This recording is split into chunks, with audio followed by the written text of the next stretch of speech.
Peaceful Army. Peaceful Army. Welcome to the podcast of the Peaceful Army. What? Really? And I'm not sorry. What does it mean? Oh my god! Greta's gonna wreck my shit. Yes, I'm obsessed with Greta Van Fleet, and what do you care? I think I'll make this my entire identity. That was not very Peaceful Army of you. If you don't like it, you can fuck off! I don't know why I waited for you to say it. I'll just say it. Welcome to the podcast of the Peaceful Army. I am your co-host, Greta Lindsay. And I am your co-host, Greta Zoey. I probably waited because we have a lot of balls in the air today. We're juggling many things. We are. The Peaceful Army is here. They're here today in the studio. They're in the studio. I'm so excited. We invited some of you guys last week to come on the podcast, and we had some very, very lovely people reach out to us that they wanted to come on and share their testimonies and talk about theories or whatnot. So we're excited to chat with you all. We have 4 lovely guests with us today, and our first guest is Andrea. Hi. Welcome, Greta Andrea. Thank you. It is amazing to talk to you guys. It's amazing to have you here. 100%. Thanks. Do you want to start with your testimony, how you got into Greta, kind of how you found him? Sure. Okay. So I don't know if you can tell, but I'm hiding in my closet from my 4 teenagers. 4. Wow. You must You be are very strong. strong. No. I'm hiding. But the way I got into GBF is my oldest kid sent me a song and he said, "Mom, you got to hear this." And it hit me in a way that a song hadn't hit me in years. I was 13 the last time a song did that to me. And I'm going to cry. I didn't bring Kleenex. Oh, I love it. It's all right. You got a closet behind you. Just lean into I know, the right? Sweater. Okay. That song did become my whole personality. And it shaped the whole course of my life. And then 30 years goes by. And I don't know, as a mom, you lose yourself a little bit. And you think that part of you is dead. And then it comes back alive quickly. That's beautiful. Yeah. What song was that? Oh, it was The Shape of You by Ed Sheeran. No, it was Heat Above. Oh, Cute. There it is. Well, we have our tattoos too. Oh, I know. That song came to me at just one of the lowest points. I've been going through a dark night of the soul, like a midlife crisis issue. And that song literally, Lindsay, I also have synesthesia. So like I see songs, okay? Oh my God, what color? The good ones. I know, right? Oh yeah. We need to talk. No, we gotta. But that song looked like light shining down on literally the path out of hell. Oh my God, I'm gonna cry. It was, and I'm learning, like, there's no hell. It's just a path. And sometimes it gets dark. And you just keep going. And maybe a song will come to you. And, like, I'm learning that it's not hell. We're the light. And if you don't feel like the light, turn up the music. Exactly. And so then, and I also had a pretty profound spiritual experience with Red Rocks Part 2, but I can't talk about that because just like that other guy y'all had on, it's literally sacred. And I'm not quite ready to talk about that. But in May, I got to go to a concert here with my kid. Yay. And I got to sing "Can You Feel My Love" back to him. So that was really special. Oh my God.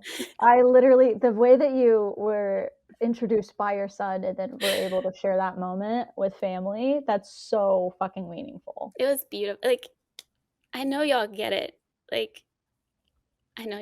So I feel like safe to talk about it here, but it was of course. profound. It's still profound, and they've taken over my whole heart and head.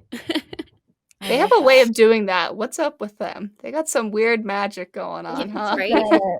I They're think doing it some juju. is.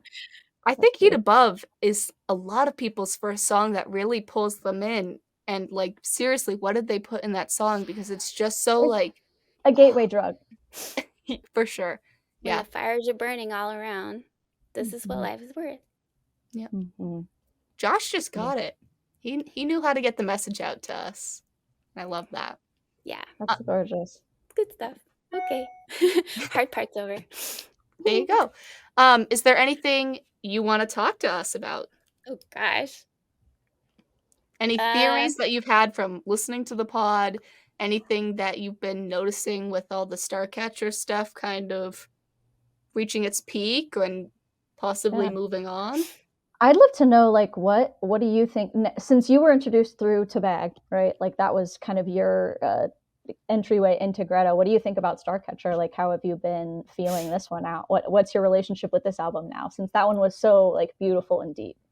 So, well, what happened, it was only last October. So, Oh, really? yeah. So what I ended up doing was just listening to them all straight through.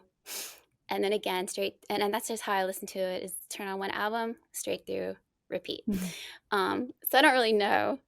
But I do have a theory about, I don't know if y'all have talked about this. Every time I have a theory, I'm like, I gotta tell the girlies. Y'all have already talked about it. Or you're like, yeah, that's on the next slide. And like, We're almost there. We're all connected somehow.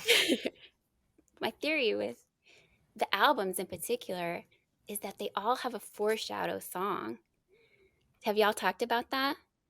I think if we haven't talked about it on the pod, we've definitely theorized together where it's like, no, they know, like, they're playing 4D chess. They always know, you know. They're moving pieces around.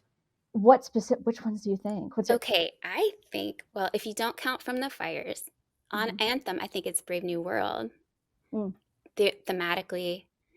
And I think on Teabag, Tabag, it's either way. It's Truth the Light. Yeah. And if it follows that pattern of being the next to last song, then Meeting the Master is going to be the theme of the next album, which would be great.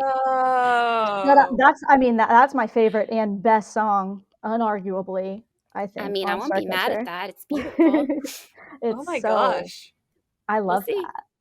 I feel like that's a really strong, theory, because they always have a through line, truly. Even with the EP, I remember we talked about that, of just like, they seemed to be kind of just like throwing some stuff together, but then you look back at it and you're like, wait a minute, the Master's always been here. We've always had this little stuff going on. Yeah. Or they're like, oh shit, how do we tie this to the overall story? Let's go back to that random Red Hood character back from our EP. Yeah, for real. What's up with that? Who are they? We don't know. I don't know. Well, Jake confirmed that the Master is the woman that we're seeing in Meeting the Master. So what's that? What's she there for? Is she passing on her masterness to Josh? Who knows? In all the archetypes of stories, that's what you do, is you meet the Master. And then you can do the thing. Yeah. My main theory that I wanted to talk to y'all about is that is the 8/8 of the Thackerville show. Now, wait, what? The Thackerville show is on August 8th. Okay. And this is not just because that's the one I think I get to go to. I think the 8/8 is significant because if you think about the hourglass, the shape of it, think about the eclipse pictures. Y'all have talked about this quite a bit, the mirrored moments and I think they're in the hourglass. I think the sand Shut the fuck up. is the hourglass. I think they went through the little part in it. I think they're going to flip it. And I think that's the falling sky is the sand.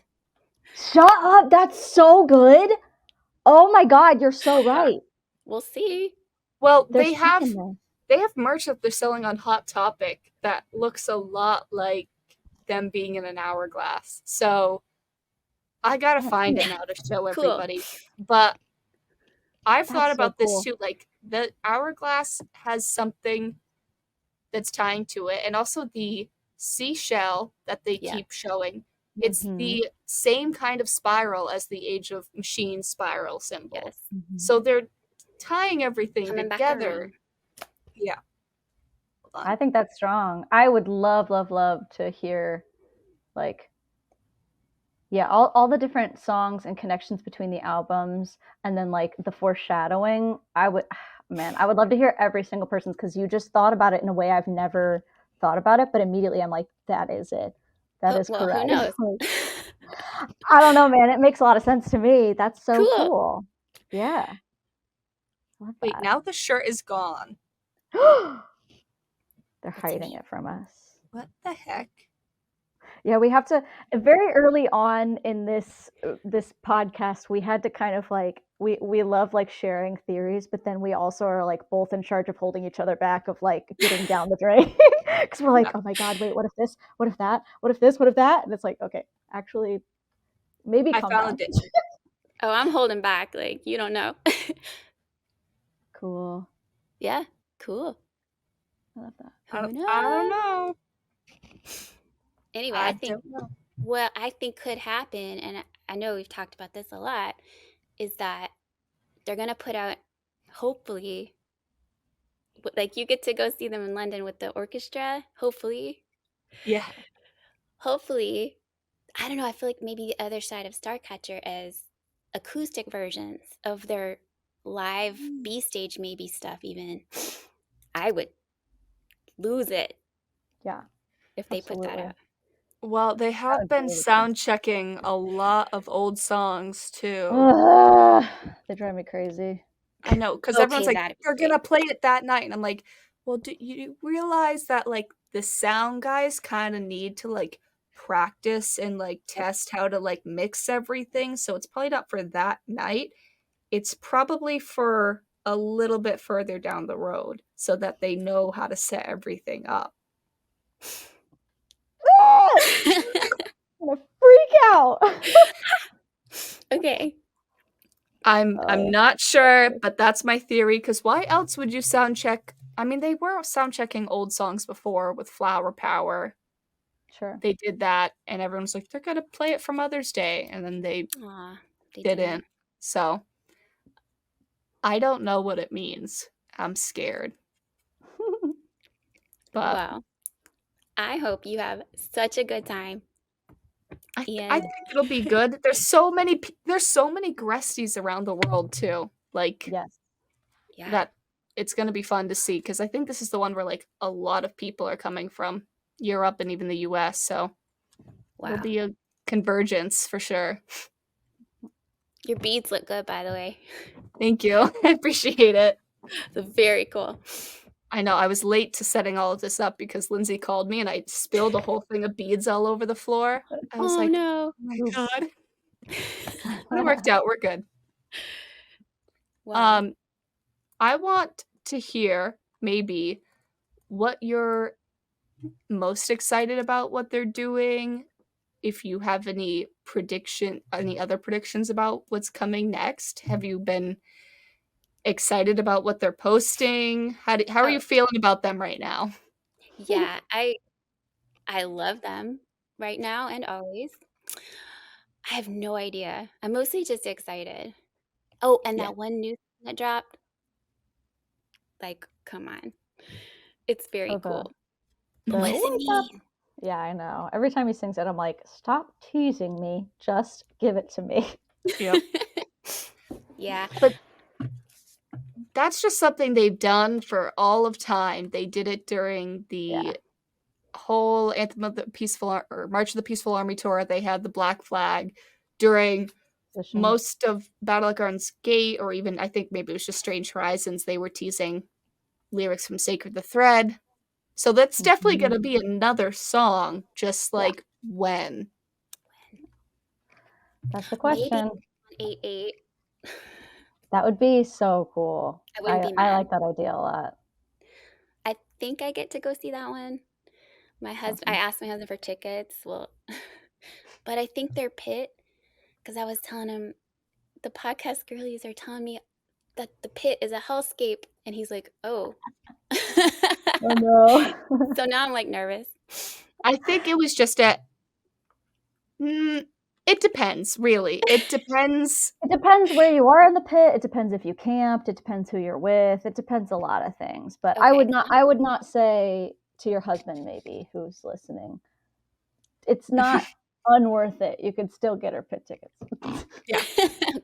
It's still really fun. I think it's the stress leading up to getting in there that made it like kind of like, oh, I don't know if I'd want to go through this whole process again. But then after the concert was over, we were like, oh my God, we got to do that again. Like next time they come around. Yeah. So yeah. Up until the very moment, you're like, not sure. Not a fighter. Okay. Until Jake is like this far from you and you're like, oh yeah, I'm doing this again. Okay, I will do it. I will do it again. Unfortunately, will I camp again? Probably, but maybe. Oh my gosh, do you have a lane? I forgot to ask. Yes. Oh, well, I would say that I love all four of them super equally.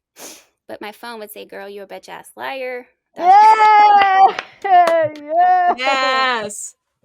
Yep. Love that. That is also I feel mine. like you can't really see it, but he's right there. He's beautiful. Love it. Beautiful boy. Love I him. got my little caveman down there. Nice. My little Jake.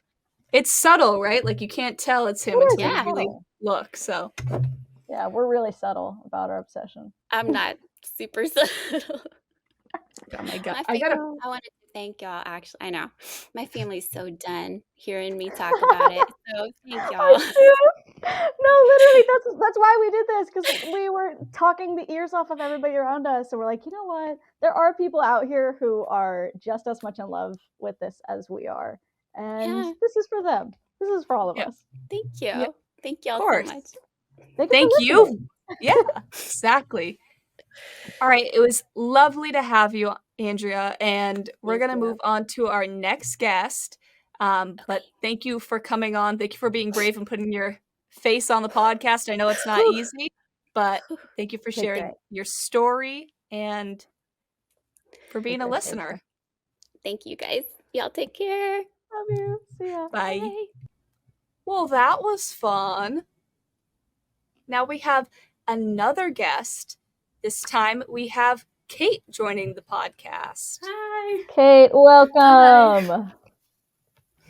Hi. Welcome. Do you want to start with your Grestimony? Tell us a little bit about your history with Greta. Sure, I might as well. How did you get into this cult? Well, okay, so I kind of remember the day a little bit because it was a very unusual day for me where like my schedule was kind of just everywhere. And so I remember that I had a really busy day and I got home and I was like, this was in like the dead of the winter in the Midwest. So like you can't go walk outside. So I went down to my basement to walk on my treadmill and I put on like one of those playlists on Spotify that has the like recommended music based on what you like. And The Barbarians happened to be like the first or second song that popped up. And I was like, oh my gosh, this song's awesome. And I really, really liked it. And so, you know, the entire time I walked on the treadmill, that was the only song that played, which was kind of funny. But then, what was it? Oh yeah. And I kept listening to them after that. And then I was really scared to listen to any more of Greta's music because I was like, I don't know if I'm going to like it. And I don't want to like this one song and then hate the rest of their music and be like, oh, this is the only song I can listen to. That's so real. And I slowly would like dip my toe into a different song like once in a while. And it was really funny. And then slowly it got to be where then I ended up listening to the entire discography and I was like, this is just a masterpiece. This is beautiful. And so I told my best friend in the world, Kylie, I told her, and she had been listening to Greta already for like 4 or 5 years before me. And she pretty much told me, I told you so. And I knew that you'd like them because she had recommended them like 6 months beforehand. And I went, I'm too busy. I don't have the time for this. And so I didn't listen to her. And then I finally did. And she was like, see, what did I tell you? They've got good music. And I was like, you are correct. And so it was really that was kind of cool. And then we've become even more best friends because of Greta. And so I love that. And she actually took me to my first concert. My first arena concert was to see Greta with her. And it was extremely fun because I don't go to concerts very much, but I love live music. Because of the area that I live in, there's not very many venues. And so you have to drive like 2 hours, 3 hours to get to a good venue with artists. So me and her drove to the St. Louis show, and I told her that you guys were going to be there, and I was like, Kylie, they're going to be there. I'm so excited. We're going to see them. And we saw Zoey, but the problem was that Kylie was like, I don't want to accidentally go up to the wrong person and it not be Zoey. And so she like walked the other direction. It was like looking on Instagram to be like, is this the correct person? And then as soon as she was like, yes, it is the right person, and we walked back, I think you were in a merch line. I think for a Mirador shirt probably. And yeah. You had gotten to the inside ring and we were like, oh, we can't say hi. And so we were both kind of sad. We were like, oh shucks. Gosh darn it. And so, but we did see you guys on the big screen when you guys were on there twice. And we kept going, oh my gosh, it's the podcast people. And it was really fun. And I was so excited. And that was like my first kind of like live music experience with a band that I actually enjoyed. And I don't know if you guys noticed this, but when they played the overture in the beginning of before the curtain drops, they added vocals to that, and I can't remember if they posted about it or not. And so that was kind of that we kind of got to do that. And so then me and her are going to the August show. I think it's August 11th in Des Moines to go see him. So super excited about that. So that's awesome. Yeah. Well, I'm sorry that I moved through the merch line in a weird way, but the next time you see me, just know I try to keep the purple hair throughout, like when the shows are going on, so that people can find me and be like, purple hair. Also for my friends, if they lose me, they could just see the bright purple blob and know that I'm safe. So yeah. Don't worry. And if you go up to the wrong person, make a friend at least, you know? Yeah, there you go. Yeah. So wait, did you say your first big arena show was St. Louis? Mm-hmm. That's awesome. How did it compare to like the other shows that you've seen? A lot of the other shows that I had seen were like really small, like local venues that weren't very big, and so it was like a crowd of like maybe 50 people, and so I was sitting in my seat at St. Louis, and I was like, this is a lot of people. It's a crazy feeling, right? Yeah. You're like, holy shit, so I was this glad, many people like what I like. Yeah, I was kind of glad that I wasn't in pit, because I was like, I would have a sensory overload and I would have probably lost it. So I was like kind of glad that I had my own like little seat. Yeah, it gets bad. It was, I thought like once we got our spot, I was like, oh, I'm good here. But then like once people started to push, that's when you're like, okay, now I'm in a sensory overload, and I'd much rather be up in the stands than be down here right now. Yeah. So if you don't go to a lot of shows, definitely work up to the pit. Yeah, definitely. Yeah, I don't think I'll ever be able to go to pit, and it'll take many years, because I will either be in the back or I will be on the side. I don't think I'll ever make it to like the middle or barricade itself. Still very much worth it. Backup pit is definitely fun too. It's just you have to be on your feet for a long time. Yeah, and that's my other thing is I can't stay on my feet for very long, or I get lightheaded, and so I have to sit. So I was like, I don't think pit's gonna happen. Yeah. I got a little bit of that band kid still left in me, so like standing for long periods of time, I'm like, don't lock your knees. Yeah, marching band, that is where it's at in high school. Yep. Marching band and theater. Those are the cool kids that end up in Greta. Yep. And that's what I wanted to bring up, because I noticed you were a theater kid, as am I. Mm-hmm. And my sibling, that show was their first show also. And they said to me afterwards, they said, Lindsay, I want you to know that I had such a fun time. It was a great time. And I want to put this. I want to put this underneath the photo, so I just want to make sure it's okay with you. And their little comment was, "I had a great time seeing Led Zeppelin for theater kids." I mean, that is true. And see, It really is. That's such a true thing. And my thing with theater is that I do the sound stuff. So Oh yeah. anytime I go anywhere that has like sound, or I'm watching like a live performance and I'm sitting here, I'm like, they could have fixed that so much better. And so like Right.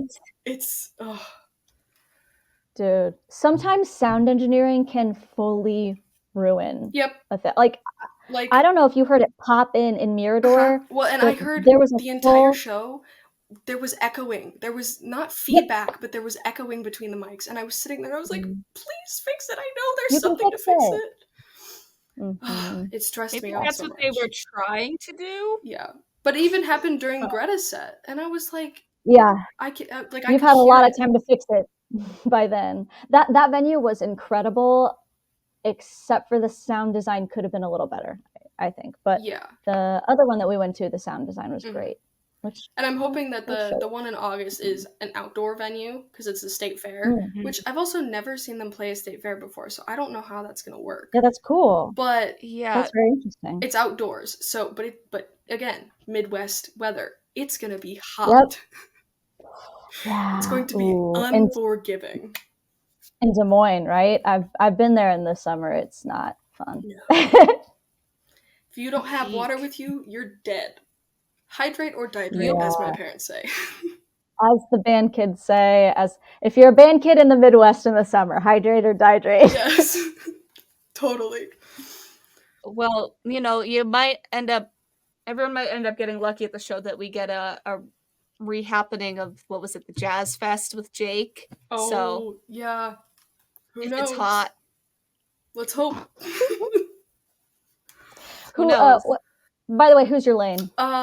Okay, so it depends on the day, but usually it's Sammy. But then sometimes it can be as what I've seen you two refer to as the bestie lane, where it's Sam and Danny. Lane. And so I don't know. Yeah!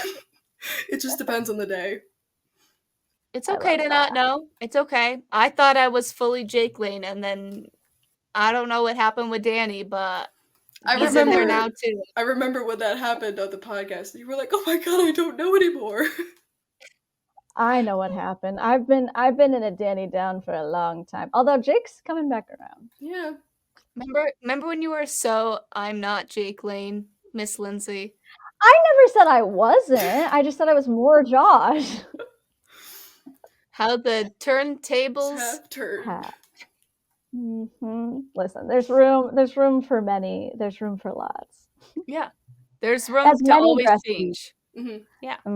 As many Grusties as there are. There's so many options. Exactly. Is there anything, Kate, that you want to share with us? Any theories? Anything that you're excited for other than your show coming up? So I think it's like 3 or 4, and some of them are really short, so it should go by real fast. Because me being the anxious person I am, I prepared like little notes next to the side of me because I was like, I'm gonna forget. I love it. My first thing was, I use this when I'm talking with my friends about Greta, and I think that it's something that we could implement, and I like to call them crossover episodes, where if I see Greta interacting with another artist that I listen to, because I like to think of my artists as they're in their own worlds. Like they don't exist together. And so when I see them that they've talked to each other, I'm like, oh my gosh, it's an episode. There's a crossover episode happening. Like, a TV show would have. And so like one example was I don't know if this was an actual thing or not, or if this was like somebody photoshopped this or something, but I saw Danny talking with Noah Khan in a TikTok comment section about golfing together. And I was like, no way. I was like, dude, this is crazy. And then Hosier and Greta, and I was like, okay, so we've got 2 so far. But yeah, I thought that would be something kind of cool to use because I use it with my friends and they think it's very funny. The Greta, Lenny Kravitz, and that too, yes, crossover. And then Danny clapping back in the comments section.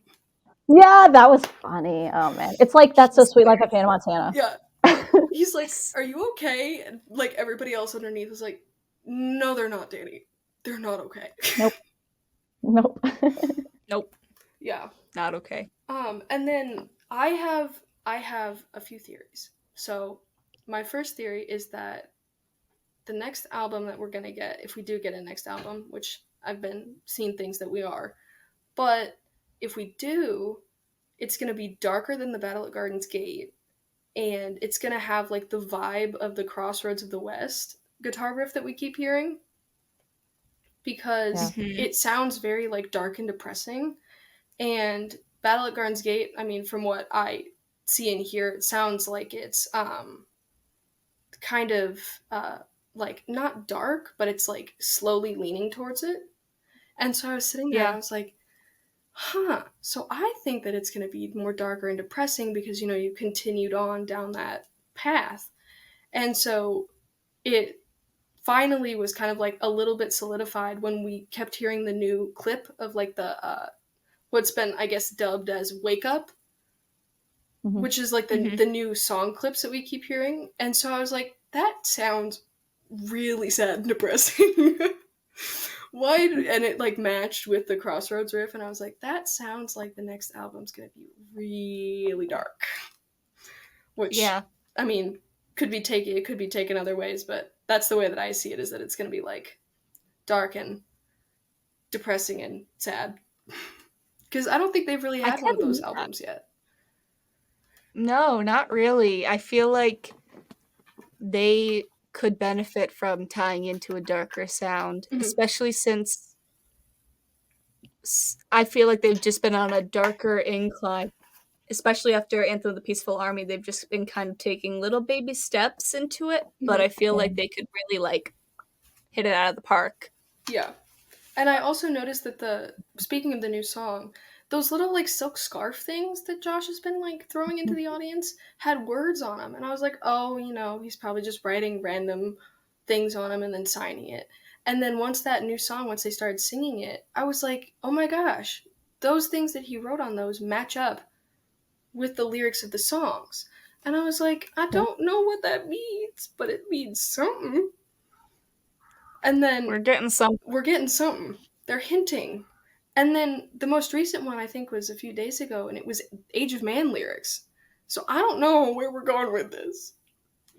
But every time they tease Age of Man, Age of Machine, anything that we haven't heard in a while, I'd simply die wondering what is going on. I would also die. Yeah. I'm just like, I hear the little snippets, and I'm like, and then they don't play it, and I'm like, oh, okay, well, my hopes have been gotten up for nothing. This one, our theory is that this one, now I'm pointing to you, it's going to hear some of that because it's an evening with Greta at Royal Albert Hall. I don't know, I feel like we keep talking about it. I really am manifesting for you, Zoe, but I also will cry and I'll be sitting in a puddle of sadness. Yeah. Because I can't hear Age of Man. Dude, I will have the worst concert depression leaving that show, having to be in London 100%. For multiple days after that, and to think, like, if I get all those good songs and knowing I'm probably never going to hear them live truly ever again, like, I'm going to be wrecked. So. Yeah. Hey, at least you got to hear them. Yeah, there you go. I guess that's true. I guess it's true. Look on the bright side. Yeah, at least you got to hear them. And then my last, like, big theory was, I want to build off what you guys were talking about, because I was rewatching some episodes while like trying to prepare for some theories, that because I was like cross-checking to make sure you guys hadn't talked about them already. And this one you did talk about was the still shot in the field in the Meeting the Master music video. And I think about this, like, just that still shot so often, and I don't know why. But then, like, I'll think about it, and I'm like, it sounds like, from what my brain keeps thinking, it sounds like during the Battle at Gardens Gate, there was a war that did happen, and the red gloves that they're wearing is to symbolize like the bloodshed that they might have caused or created during that war. But then Josh's sticks out specifically because of the cape and the singular glove. And so I like to think that the reason why it's on his left hand and not his right is because he's like the right-hand man to the master or whoever he's working for or with. And then the cape is, he's like the because if we talk about it in a spiritual sense, that person might not actually exist in the physical world. And so it could be that he is like the physical person, like carrying that type of stuff in the physical world. And so like he's carrying all of the bloodshed and all that kind of stuff that might have been caused or created by this person or whoever it is. And I was like, that makes a little bit more sense. But not a lot. Like it doesn't seem to fully connect, but it connects little bits and pieces. It makes sense, at least. Yeah. So I was like, oh, that makes kind of sense. And I also am really hoping that the Lover Leaver extended version, every time I hear that, I'm like, I need the poem that's being said in the background of this, but it's not anywhere. And so I tried to figure it out. I can't find it either. I tried to figure it out. I found it. Oh. I found it somewhere. I'll send it to you after. Okay. You've never sent it to me. I'm sure I've asked you about it before. Well, because when they released the Dolby Audio versions for Amazon, you can hear it way more on that version. Because I took it into a program and I took back the parts so I could just hear that specific line. And it still was like they purposefully faded it in and out so you couldn't get the whole thing. And I was like, this annoys me. Come on. I really want to hear this. They love it. They love being secretive. I know. There's just... so sketchy. It's extremely sketchy. I'm like, come on, man. You released one poem already. You might as well release the other one. You already have my nerves on a thin wire. Why are you playing with me like that? Yeah. Come on. Yeah. And I want to know who Sarah is. Really badly. I'm like, I need to know. We don't have a face. About this. I've thought about this a lot because that was bothering me for a while. I don't think she's anybody. I think she's just a thought. Yeah. Because there's like the whole thing about how Sarah, the desert, like how those tie together, and then like all their stuff in the desert that they were doing. I don't necessarily believe she's an actual character, but maybe just a thought of like somebody that's let you down and now you need to like turn to your arrow, you know. Kind of like how Josh is the embodiment possibly of the master, like Sarah is the embodiment of grief and like regret. I do like that one. That one sounds kind of cool. I tend to think she is a real character. I differ from Zoe on because this, you can take it. I don't think she's around anymore. Yeah, because you can take it from two sides. You could take it from the side of it's an embodiment of something, or you could take it from it was the archer's significant other or like somebody important in their life, and then that person's gone, and now they're like, what am I supposed to do? Because there's two ways that you could take that one, like that theory at least. Yeah, absolutely.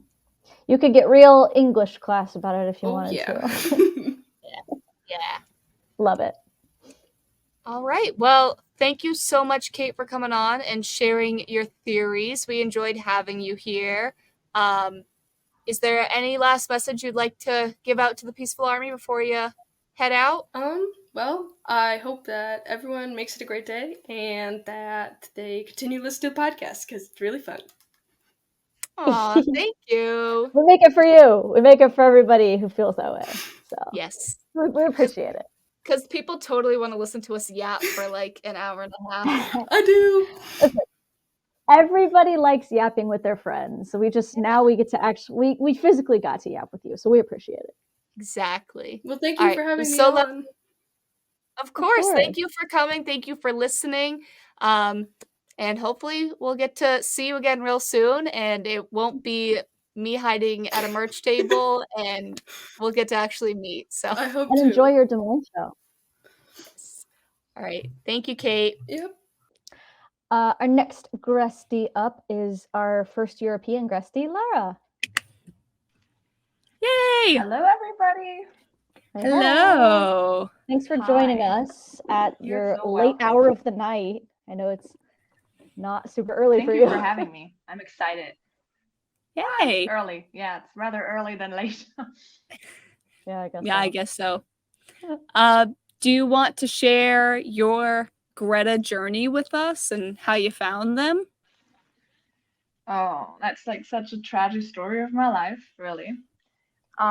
Because I originally found them when From the Fires was just released, and I was not that young anymore, but too young to go to concerts, definitely. Like when I'm looking back on it, it's fine, but your mind is always like, I missed out on so much stuff. Um, again, like quite like I would say like 3 4 months like into listening to them, I lost touch with them again, found them again when Peace Anthem of the Peaceful Army was released. Same thing, lost them again. And then I think in like looking back, I found them at the right moment in time because truly, and this is like a thing that's I think so relate to, but Greta literally saved my life. And like I found them at a very, very dark point in my life. And they just gave me something to grasp onto, just something to get my mind on just a different, you know, it's a different Yeah. thing because there was like so much stuff you could listen to and watch and they just really like pulled me out of my very space. And then very quickly after I found them, not very quickly, but quite quickly after I found them for real, well, I was like, ah, yeah, all right, I'm in this now. They released their first tour dates in not their first, but their tour dates for the Starcatcher World Tour for the first part in Germany, which was Hamburg in November last year. And that was when I was, I had something to look forward to. So that's like my little story with Greta. It's making me a bit emotional, I have to be. It is an emotional thing to be so heavily involved in something and music that has changed your life. So emotions are welcome here. Totally get it. I think like so many people can relate to it, so it's fine. Yeah, exactly. Exactly.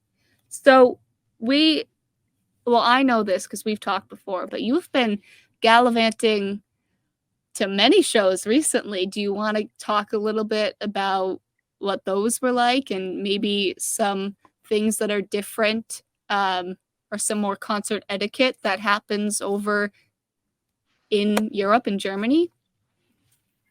Well, that was just a wild ride because Germany is in comparison to America, like literally quite a small country, but still, when you're using public transportation, such a small country can become very large very, very quickly. And traveling to all of these shows was truly, but in the end, I figured out like the hardest, trips to the shows are always the best shows in the end. So every time something like goes really wrong, which happened again this time, you're like, all right, I think I can be excited. Well, in Germany, Greta is just like, when you're watching them play in America or perform in America, they're just on stage, I feel like. There's just this spark that's not there in America. It's just, it's a different spark than they have in America. I can't explain it, but I always feel like they're different people in Europe. They act like different people in Europe.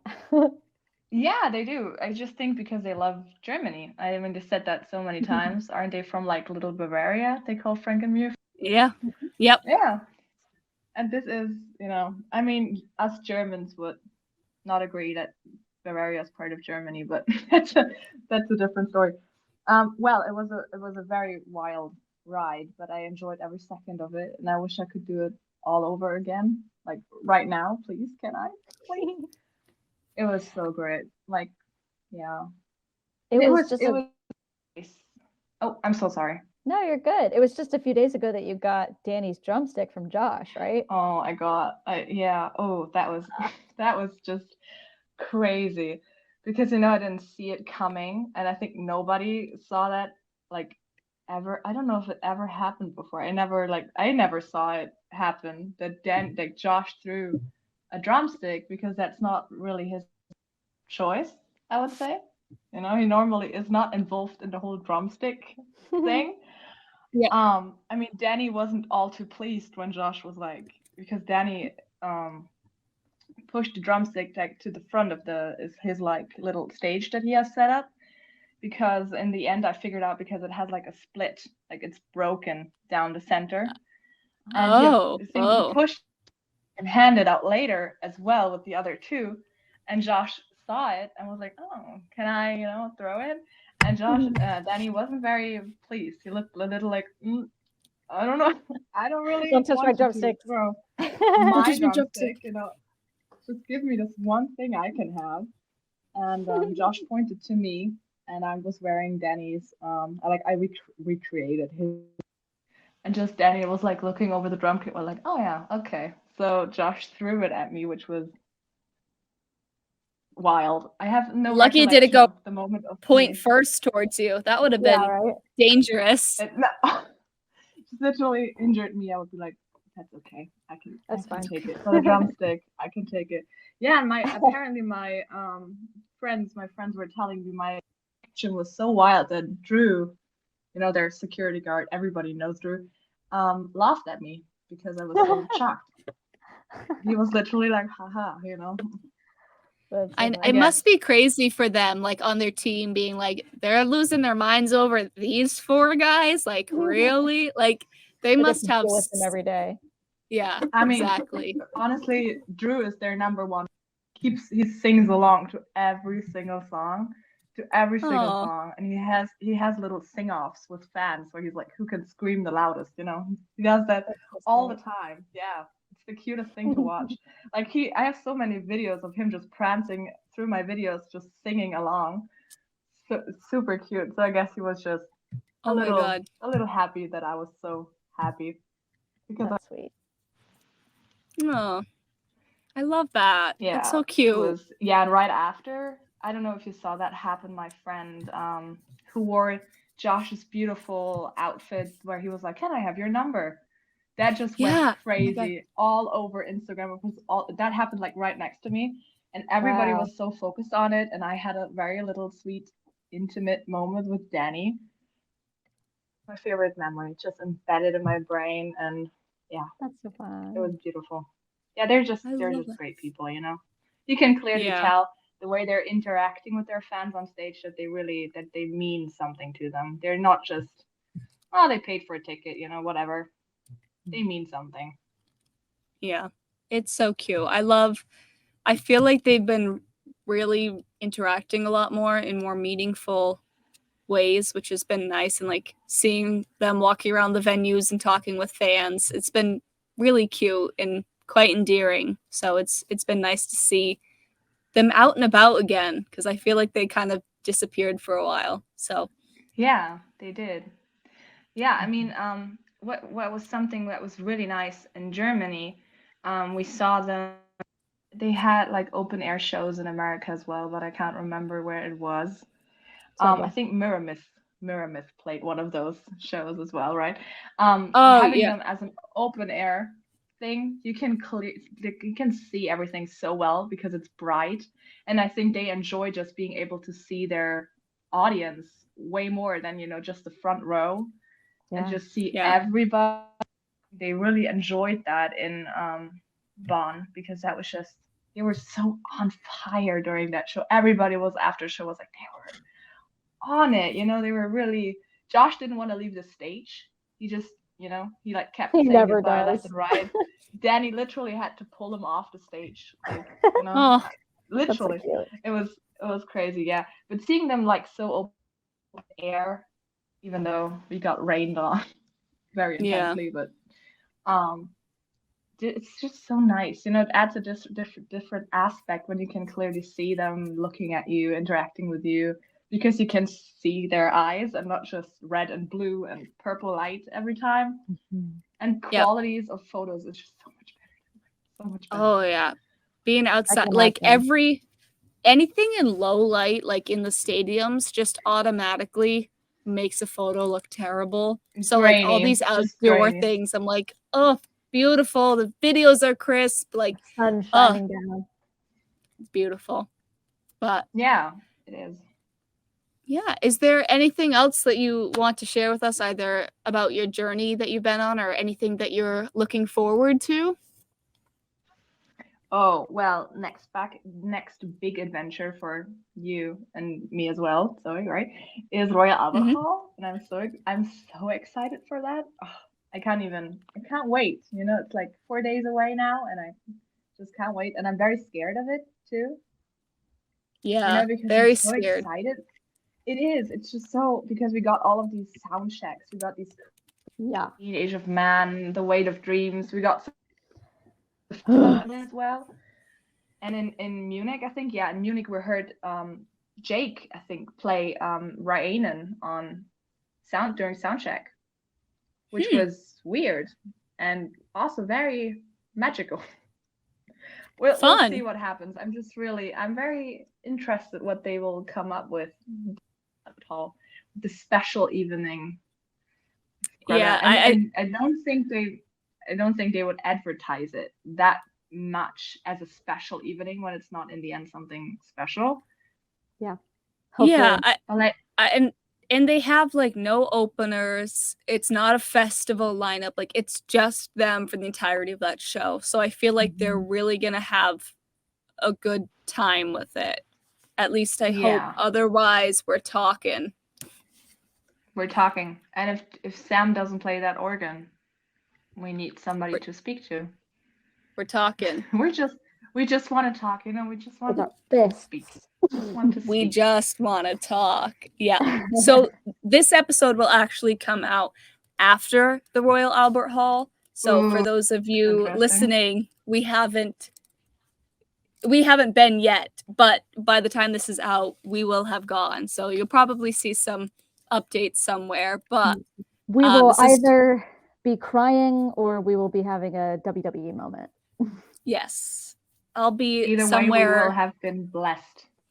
Exactly. Well, that's what I keep saying to my boyfriend, because he's been to 2 Starcatcher shows now. I've been to 5, I think. No. Same. I've also been 5, to 5, yeah. I've been to 5, which is a problem.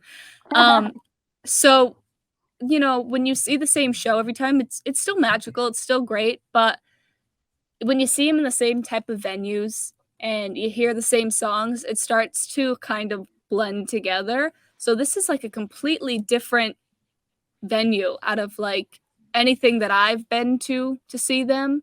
Like, I've only seen them at like sports stadiums, which is like fun, but it doesn't feel as Greta when it's like all commercialized and stuff. So I'm really excited to see them in a more intimate and like gorgeous venue. Like, all the pictures I've seen of the inside are just insanely beautiful. I mean, for me, I've seen them in more like diverse settings, I would say, because the first 2 times I saw them was like in a literal stadium, like not stadium, but like venue. And then the next 2 times, so number 3 and 4, which were Berlin, was a citadel. So that's just magical in itself, kind of, you know, and you have to exit it through like a bridge that's over water and everything. So it's very old as balls at some. God, I gotta go to Europe again. Yeah.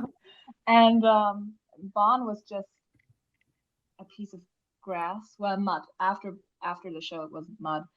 And then Munich was a circus tent. Fun. Very interesting. So different. Acoustics in there. The European venues Josh, are so eclectic. Josh, on stage, he even talked about that it was weird for them playing in a circus tent. Yeah. It is a bit weird, actually. Yes. He is a little bit of a clown sometimes. I mean, we got the Matador suit. We got that in Munich for the first time. So when he got on stage, jaws dropped that evening. Gorgeous. Yeah. When we do our next episode, we'll be having our friend Maddie popping on, and we have a whole thing about the Matador suit. So it's just gorgeous, and I feel like there must be another one too, considering the jacket he was wearing in his little Speedo pic that he posted. So maybe it's just his personal Matador jacket. Maybe he's like, I'll have this. I'll have This this is one for yeah. myself. Maybe Yeah, that's my jacket. That's his outing jacket, and the other one is his stage jacket. Yeah, Yeah, got it. yeah, that's just like the uniform. He needs that to spice up the beige and cream. Exactly. I think he does, honestly. I wouldn't be surprised. Yeah, love it. All right, well, is there any last note that you want to leave to the Peaceful Army before we end our time together? Yeah, I think just remember, Peaceful Army member every day, not just occasionally, every day, and for everyone. That's all I have to say. Absolutely. I think that speaks for itself. I mean, we agree with that always 100%. and spent like 3 episodes on it, so we're with you there. Love it. Well, it's 4 days for us now until we'll get to say hi to each other, so that's gonna be super fun. True. We'll freak hair. out. The purple hair. Yes, you find me. I'm gonna redo it so it'll be even brighter by the time we get out there. Perfect. But if you do see Zoe and you want to give her a bracelet for me, because I will see her at the parking lot party in Frankenbooth. So. Oh, I will, Lindsay. I will give her the best one. Thank you. Perfect. I had I'm some very so special. excited. I had some very special Jack Kinkler bracelets in Yo. Actually, yeah, and nobody got the pun, and I was like, wow, it's so good. Come on, people, laugh about it. But they need to get educated. Yeah, ladies and gentlemen, Jack Kinkler. Like that's the funniest thing. Closing the ladder around him, caging him in. Caged. Yeah. He needs to be caged. Jack Kinkler, get in the cage. Contained. Yeah, Drew would to be contained. Mm-hmm. All right. Well, thank you so much for coming on, even though it is very late/early for you over there. We appreciate you being our first European guest. That's super awesome. What an honor. And I know, aren't you so cool? I know we have a lot of people from Europe, but you were the only one that wanted to come on, so we appreciate that. You beat them, so feel good about yourself. Also, we just appreciate listening. We appreciate everybody listening, but especially the people who feel like it's crazy. You're all the way in Germany, and we're here. Greta's awesome. It's wild. It's wild, people. Isn't it? How people can connect over like four dudes from Michigan. Exactly. Were you familiar with Michigan before you knew who Greta was? Yes, of course. Good. Okay. No, I do. America was always like a country I really wanted to travel to. I haven't yet, but I need to. Well, come over for a Greta show here, and we'll show you around. I don't think I could do that. I think I'm just too sensitive for that. Understood. Got that. Yeah. If you ever feel confident enough one day, we're here for it. Maybe I'll go to. We can go sit in the back. Maybe I'll just. Oh yeah, very far corner. We're like, I'm here. Yeah. Yep. Exactly. All right. Well, thank you so much again for hopping on, and we're gonna move on to our next guest. Our last but not least Grusty is Savannah. Savannah, welcome. Hi. Welcome to the pod. You're in. Savannah, can you tell us about your Grestimonial, about how you found Greta? Of course I can. I remember it so well. Okay, so I'm definitely a younger Gresty. I know there's more of us out there. I'm still searching for y'all because we're here. We're claiming our territory. But I'm a younger Gresty, so like 2018 I would have been 9 or 10. So that's when like the whole SNL stuff happened, and my dad saw that, and he was like, okay, they might not have been perfect, but at least they were live. So he kind of like sort of got into it, but then they performed on Jimmy Fallon, and they were like fantastic. Really good, yeah. Yeah, and my dad was like, okay, I love this. So then I just started hearing it around the house constantly. So like From the Fires and Anthem of the Peaceful Army, I've been familiar with for a while, like since they've come out. But then my dad saw them live during like the Anthem of the Peaceful Army era. And then we moved, stuff got crazy, and I mean I heard like the hits from to Bag, but like not all of it. So I heard like Light My Love and Heat Above, obviously. But like everything else I wasn't really very familiar with. So then like basically a year ago, I kind of like stumbled across it because I was just like going through some playlists and stuff. So I kind of like really got into to Bag, and then like I think the singles were out by then for Starcatcher, and I was just like listening to those on repeat like nonstop, and I was like, okay, what's happening? I'm obsessed again because I loved it when I was like littler and still a youngin', but I loved like Anthem of the Peaceful Army. Like my sister had the Anthem of the Peaceful Army vinyl, like that was all we played at our house for a little bit. And so when Starcatcher came out, I like kind of freaked out. I was so obsessed, and I like really got back into it. And I wasn't able to go to any shows during the first leg, but during, it must have been like October, November, basically like the week that they dropped like that they were gonna do a second leg. I made a like Canva slideshow presentation for my dad, and I was like, please let me go to Greta Van Fleet, like here's why, here's when it is, da da da da. And he's like, I'll think about it. And he texted my mom like an hour later that he got the tickets, but I wasn't really supposed to know. So my mom told me, but then she was like, oh my god, I wasn't supposed to tell you. Pretend. And so then for Christmas, I walk in, everybody has gifts, everybody has presents, and then there's me. I have nothing. And I was like actually kind of sad about it. But then like my parents like to do like an experience for our gift. And my dad was like, Savannah, I'm taking you to Greta Van Fleet. And I was like, yay! I mean, I already knew, but like, I didn't know that this was going to be my gift. And so we went to Austin that was May 6th, I think, which was a Monday night. And I had to go all the way from Denton to Austin, back to Denton, and then go to school the next day. It was really hard. No. It was not a fun trip, but it was totally worth it.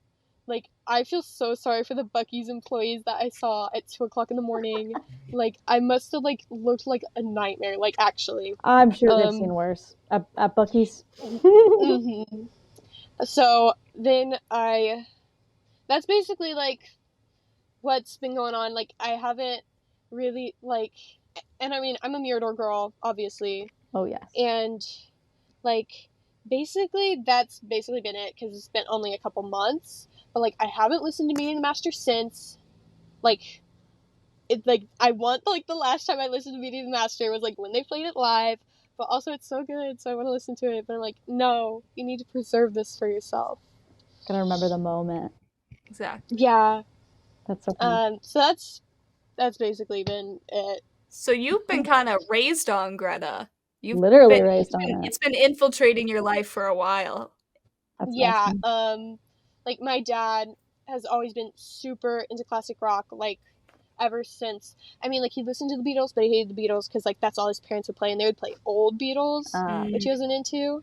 But, like, ever since he was around, like, 13, 14, around my age, he, like, was obsessed with, like, rock and roll and, like, the OG stuff, like, Howlin' Wolf, like, Muddy Waters. So I've kind of been raised on, like, that type of music. And so, like, my dad is the biggest Zeppelin fan, and he loves Greta because he isn't an old head. He's a real one. Period. Dad's for Greta Van Fleet. Yes. Like, Zeppi's for Greta. Like, for real. Exactly. Like, exactly. Yes, he's like, they have Robert Plant's approval. They have Dave Grohl's approval. Like, I can listen. Like, I'm not betraying anything. They're good, and I'm going to listen to it. And it doesn't mean that I think one is better than the other. Like, ugh. Say it. Yeah. Speak on it. Even, so true. even Lenny Kravitz approves, which I'm like, Yeah. Yes, exactly. That's a hype. Y'all don't understand what that did to me. Because I'm a huge Måneskin fan. Like, I've been a fan since, like, Eurovision, so, like, 2021. Like, I've seen them live twice. I'm a huge Måneskin fan. And so I saw that at, like, 1 o'clock in the morning, and I, like, lost my mind. Like, I went on a rampage. Like, it was scary. Like, I feel sorry for, like, my family. Because I, like, literally lost my mind. Because I've been on, like, the Greta X Måneskin Tumblr. I've been, like, all up on it. I've been waiting for the crossover. And I'm so glad it's finally here. It's Thomas, right, who met them? Yes, Thomas. I don't know if you saw, there was a video that was floating around of him, like, talking about Greta in interviews. And he was like, I'd like to do something with Greta Van Fleet. I'd like to see Greta Van Fleet. I'll find it. And then it's like the picture of him meeting, the video of him meeting them and Jake saying the name, and I was like, oh, that's so cute. Yes, like, because they're more of like, I think of them more as like a kind of, they take like the more like pop rock approach thing compared to Greta, and kind of have more of like a late 90s rock and roll vibe. They're much more grungy. And they take like a lot of influence, obviously, like from Rage Against the Machine and stuff like that. So like, I'm so glad that like they finally, like, y'all don't understand. It's just You, for a person so young, you have a very good education of rock music. Very impressive. Thanks to my dad and my mom too. My mom just isn't like as into it, but that's good. I feel like all dads a little bit have been, at least some of the dads, like, dad rock is a thing. Dad rock. I grew up on a lot of dad rock and a lot of yacht rock. So I was just bound to find like chill stadium rock, which kind of led me to Greta in a way. So thanks, Dad, but like also not really from you. But there's this whole new generation of dads teaching their girls about rock and roll, and I love that we're all just like taking it for ourselves. I love it. Yeah, take it back. Yeah, especially like Jake, like empowering these young girls like to continue playing, especially because like lots of times young girls like aren't supported in that way. Like they're told, oh, you're young, you shouldn't do that, and like we don't really have that much representation in rock media of women playing guitar. I mean, there definitely is, like, I stand Boy Genius, like all of that, but like, so like we don't see as many girls shredding because they're constantly told not to. And so like Jake like supporting killed me. Because like that actually will have like a prolonged effect. 100%. That little girl is going to be like so like fulfilled, and like she's going to be able to think back to that when there are those people that tell her she's not supposed to be in this art form because of her being a little girl. But there's so many young women who are connected to rock and roll through this, and I love that about Greta. The more that like I've been into Greta, the more I've been into music as well, and I feel like that's a lot of people too. Like, it's kind of used to be like, oh wait, this whole world of music that like it's been on the surface radio level, and I need to get to it. But it brings you back, because Greta can be 70s rock, can also be like a little bit of 80s, a little bit of it, like it mixes in like all these different things, like Metallica and Zeppelin and like all these other musicians that kind of sound like them or in the same genre. It kind of opens eyes to like these bands that were there before them, and then what's coming after them too, because rock is kind of coming back in the spotlight a little bit more, which is, it comes and goes all the time, but I think they're really cool. But is there any theories that you have, Savannah, or anything that you want to share with the Peaceful Army? There's a few. My main one that I've been on right now is at Royal Albert Hall. Josh Kiska is going to come on stage, and he's going to say, I'm your favorite artist. I'm your dream girl's dream girl. And I'm going to serve exactly what you are. Like, I'm I'm locked and loaded. I'm like, okay, I'm counting down the days. Okay, I'm ready for you to come on stage and do like the chapel okay. bit. Yes. He used to have his chapel moment, like. Oh my god, I love it. Josh would come on stage and not say, I'm your favorite artist. He'd say, I'm your fartist. I'm your fart. Yes. Fart. His obsession with, like, farts, like, actually cracks me up. He's a boy. Like, what is it? What is it? Like, I don't get it. He's a boy. That's it. That's all you need to know. Yeah. That's all it is. He's of the male species, so farts are like the funniest thing you can get to. So. Yeah. Okay, but like on a more serious note, I do have some theories. Like, I'm really like, I'm all up on this next release. I don't really think that it's going to be a double album. I think that the album will be connected, without a doubt. But on the Starcatcher vinyl, you can see it in, I mean, on the album too, but on the Starcatcher vinyl, it's like sand dunes on the front. And then on the back, it's like a pool, kind of. It's like, it's reflecting light. Mm-hmm. And so I think that the next release will be like, maybe not as water themed, even though I did get that for my little ether. I think that it's going to be more like I do think that they're going to be connected, and I think it's going to be like very dark. But I also think that they've been sound checking Flower Power, because the next album or release is going to be about like rebirth, like all of that. Because like I'm blanking. In Flower Power, the line is, she's a sparrow of the dawn, our love is born. And so that just like, it kind of really gives like the whole vibe of the song is very like rebirth, like, you know, flowers, all that. But I think that line in particular has stuck out to me. And I think that will have to do with the next album or release, especially because we've been hearing him say, wake up, get out of bed, like that I don't know, that just seems like they're connected. So that's one theory I have. Seems like something is starting, something's beginning. Mm-hmm.